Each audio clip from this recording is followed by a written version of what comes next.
এমন একটি জিকির ও দোয়ার কথা আমরা শুনবো এবং শিখবো, আমল করব ইনশাআল্লাহ। যে জিকিরের ব্যাপারে আল্লাহ রাসূল সাল্লাল্লাহু আলাইহি ওয়াসাল্লাম বলেন, এর চেয়ে উত্তম জিকির আর দুনিয়াতে আল্লাহ পাক আমাকে দেয়নি। সবচেয়ে উত্তম জিকির আল্লাহ রাসূল সাল্লাল্লাহু আলাইহি ওয়াসাল্লাম বলেছেন।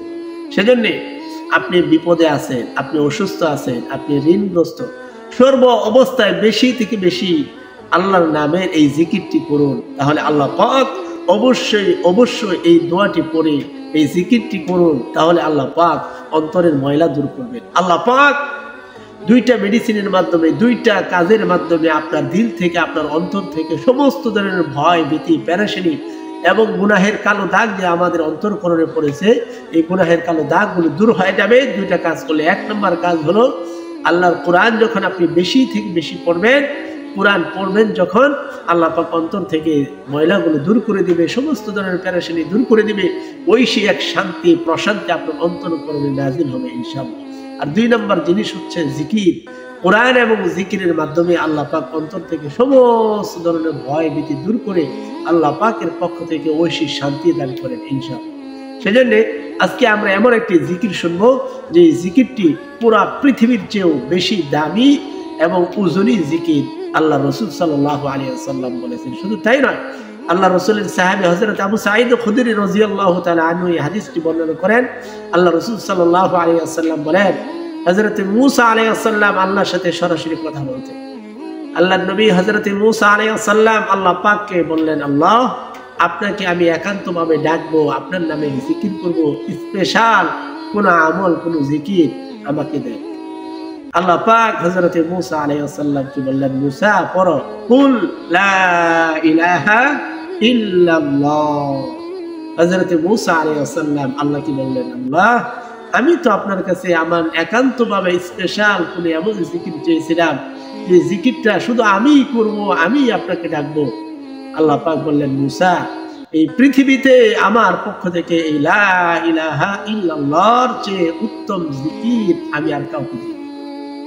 তাহলে এই হাদিসের মাধ্যমে বোঝা গেল আল্লাহ পাক হযরত মূসা আলাইহিস সালামকে মায়া করে, মহব্বত করে, ভালোবেসে নিজের নবীকে উত্তম জিকির দান করলেন, লা ইলাহা ইল্লাল্লাহ। দেখুন, আমরা যখন বিপদে পড়ে যাই, অনায়াসে, শুধু মুসলমান নয়, হিন্দু, বৌদ্ধ সকলের মুখ থেকে অনায়াসে বের হয়ে যায় লা ইলাহা ইল্লাল্লাহু মুহাম্মাদুর রাসূলুল্লাহ সাল্লাল্লাহু আলাইহি ওয়াসাল্লাম। সেজন্য আল্লাহ রাসূল সাল্লাল্লাহু আলাইহি ওয়াসাল্লাম হাদিসের ভিতরে বলেন, আফদালুল যিকরি লা ইলাহা ইল্লাল্লাহু মুহাম্মাদুর রাসূলুল্লাহ। উত্তম জিকির হলো লা ইলাহা ইল্লাল্লাহ মুহাম্মাদুর রাসূলুল্লাহ সাল্লাল্লাহু আলাইহি ওয়াসাল্লাম। আল্লাহ পাক হযরত মূসা আলাইহিস সালামকে জানায় দিলেন, মূসা শুনো, এই কালিমার এত ওজন, এত পাওয়ার, এই সাত আকাশ, সাত জমিন এবং এর মাঝে যা কিছু আছে সব কিছুকে যদি এক পাল্লায় রাখা হয়, আরেকটি পাল্লায় যদি কালিমা লা ইলাহা ইল্লাল্লাহ এতটুকু বাক্য আরেকটি পাল্লায় রাখা হয়, তাহলে লা ইলাহা ইল্লাল্লাহর পাল্লাটি ভারী হয়ে যাবে। সাত আকাশ, সাত জমিন, এর মাঝে যা কিছু আছে এর চেয়েও বেশি ওজন হবে লা ইলাহা ইল্লাল্লাহ মুহাম্মাদুর রাসূলুল্লাহ সাল্লাল্লাহু আলাইহি ওয়াসাল্লাম। সেজন্য সম্মানিত ভাই ও বোনেরা, আমরা অনেক সময় অনেকই স্পেশাল দোয়া এবং জিকির খুঁজি, অথচ আল্লাহ পাক হযরত মূসা আলাইহিস সালামকে স্পেশাল হিসেবে লা ইলাহা ইল্লাল্লাহ এই কালিমার এই জিকিরটি দিয়েছিলেন। সেজন্য আমরা যদি আমাদের হায়াতের ভিতরে বরকত চাই, সর্ব ধরনের অভাব অনটন, সর্ব ধরনের দুঃখ দুর্দশা দূর করতে চাই, অবশ্যই এই জিকিরের মাধ্যমে, এই কালিমার মাধ্যমে অবশ্যই দূর করবেন ইনশাআল্লাহ। সে পাওয়ার এই কালিমার ভিতরে রয়েছে। সেজন্য আমরা যদি চাই আমাদের অন্তরকরণে ঐশী একটি শান্তি আসুক, তাহলে বেশি থেকে বেশি উঠতে, বসতে, চলতে, ফিরতে, কাজের ফাঁকে ফাঁকে আমরা পড়ব, অন্তরের অন্তঃস্থল থেকে, অন্তরের গহীন থেকে আমরা পড়ব লা ইলাহা ইল্লাল্লাহু মুহাম্মাদুর রাসূলুল্লাহ সাল্লাল্লাহু আলাইহি ওয়াসাল্লাম। সাথে সাথে গুনাহগারদের জন্য উত্তম জিকির হচ্ছে আস্তাগফিরুল্লাহ। আমরা লা ইলাহা ইল্লাল্লাহু মুহাম্মাদুর রাসূলুল্লাহ সাল্লাল্লাহু আলাইহি ওয়াসাল্লাম পড়ব এবং ফাঁকে ফাঁকে মাঝে মাঝে ইস্তিগফার করে দেব, আস্তাগফিরুল্লাহ আস্তাগফিরুল্লাহ, এবং আল্লাহর শুকরিয়া আদায় করে বলবো আলহামদুলিল্লাহ আলহামদুলিল্লাহ।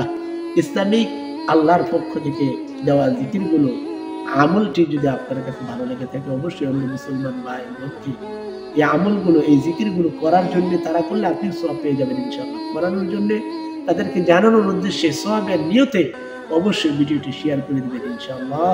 নতুন হলে সাবস্ক্রাইব করে পাশে থাকবেন, ছোট্ট করে একটি লাইক করে দেবেন। কি ধরনের আমলের কথা জানতে চান কমেন্ট করে জানিয়ে দিবেন ইনশাআল্লাহ। আসসালামু আলাইকুম ওয়া রাহমাতুল্লাহ।